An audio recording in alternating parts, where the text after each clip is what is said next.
రాష్ట్రాన్ని అభివృద్ధి పదంలో నడిపిస్తూ ఉంటే ప్రతిపక్షాలు అడుగడుగునా అడ్డుపడుతున్నాయని తెలుగుదేశం జాతీయ ప్రధాన కార్యదర్శి నారా లోకేష్ మండిపడ్డారు.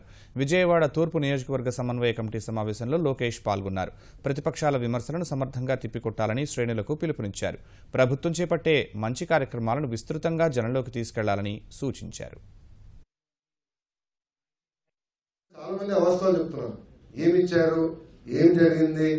తెలుగుదేశం పార్టీ ఏం చేసింది చాలా మంది అవాస్తవాలు ప్రచారం చేస్తున్నారు. ఎమ్మెల్యే గారు చెప్పారు, ఇక్కడ రోడ్ వేస్తే రోడ్ పెంచేస్తారు, ఇల్లు పోతాయి అంటారు. బేసిక్ సర్వే ఎంతమందికి ఇల్లు ఉన్నాయి, ఎంతమంది లేవని చేస్తే మీ ఇళ్ళని తొలగిస్తారంట. ఇదేంటంటే అవాస్తవాలు ప్రచారం చేయడానికి ప్రతిపక్ష పార్టీలు సిద్ధంగా ఉంటాయి. కమ్యూనిస్ట్ పార్టీలు కొంచెం స్పీడ్ ఎక్కువ దాని విషయాలు. అందుకే నేను ఎప్పుడు అంటా ఉంటా, విజయవాడ ఎందుకు అభివృద్ధి జరగలేదంటే కమ్యూనిస్ట్ సోదరులలో జరగలేదని నేను ఎప్పుడు అంటా. ఏనాడు ఒక ఫ్యాక్టరీని పెట్టించేవారు కాదు, ఒక రోడ్ వేయనీరు, ఒక డ్రింకింగ్ వాటర్ స్కీమ్ పెట్టినారు. ఇప్పుడు రోడ్లు వేస్తుంటే ఇల్లు తొలగిస్తారంటారు. ఏనాడైనా ఒక నాయకుడు కానీ మంత్రి కానీ ముఖ్యమంత్రి గారు చెప్పారంటే ఇల్లు తొలగిస్తారు? చెప్పలేదు.